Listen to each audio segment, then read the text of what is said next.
না এখনই না, এখানে বার করতে হবে না, 3 তলার উপরে যেতে হবে তো। কদিন আগে মেঘলা আমার সঙ্গে যোগাযোগ করে। ও জানায় যে ওর বাড়ির বেড়াল একটি বাচ্চাকে মুখে করে নিয়ে এসেছে, যে বাচ্চাটির পিছনের দুটো পাই অকেজো, কাজ করছে না।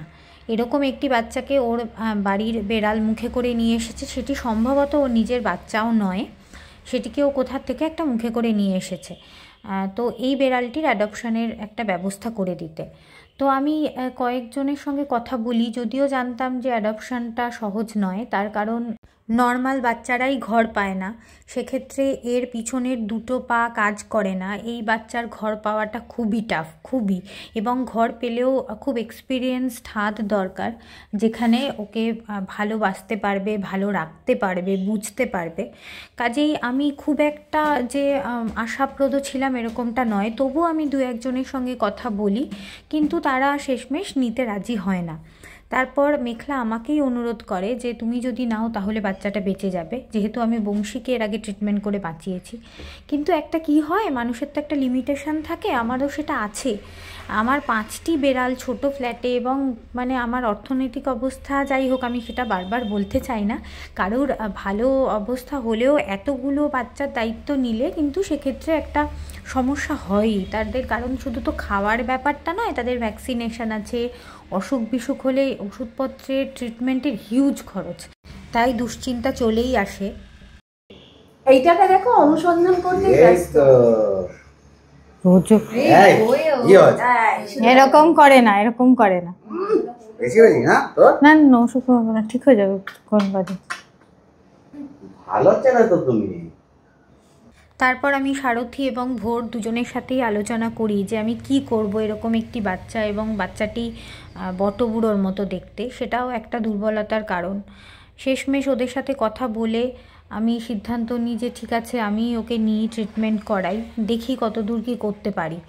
আর আরেকটা মানে যেটা বলার, সেটা হচ্ছে ভোরের কথা আমি বলবো। ভোরের মাধ্যমিক পরীক্ষা শুরু 18 তারিখ, 18ই ফেব্রুয়ারি, মানে আর দিন 10-12 বাকি।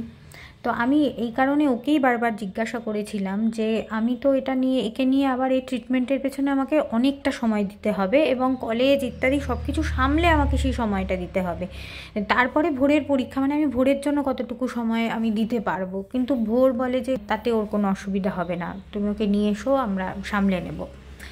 তো এটা মানে আমার কাছে একটা বিগ সাপোর্ট। আমার পরিবার, সারথী এবং ভোর, এই দুজন না থাকলে আমি কিচ্ছু করতে পারতাম না। এরা যে কতটা বড় সাপোর্ট সিস্টেম, তো সেটা বলে বোঝানো যাবে না।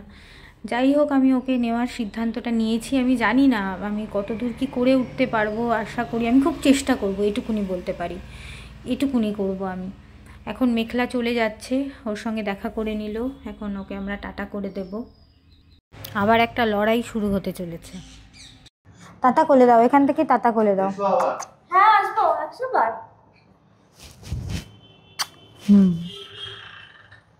ওকে রেখে আসি ভোরের কাছে, তারপর দাঁড়াও আমি আসছি। ওর সাথে বন্ধুত্ব করার প্রথম ধাপ।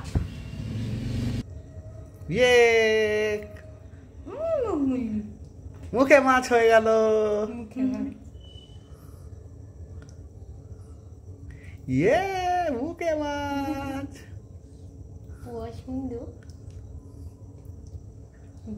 আবার মুখে মাছ,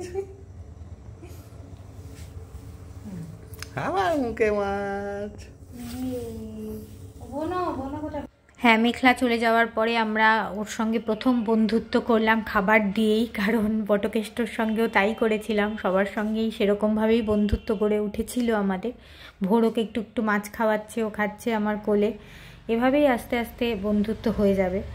আর ডাক্তারের সঙ্গে কথা বলেছি, ওর এক্স-রে করাবো কালকে, তারপর আমি সব কিছু আপডেট দিতে থাকবো। তোমরা সবাই ওর জন্য একটা নাম সাজেস্ট করো তো, ব দিয়ে।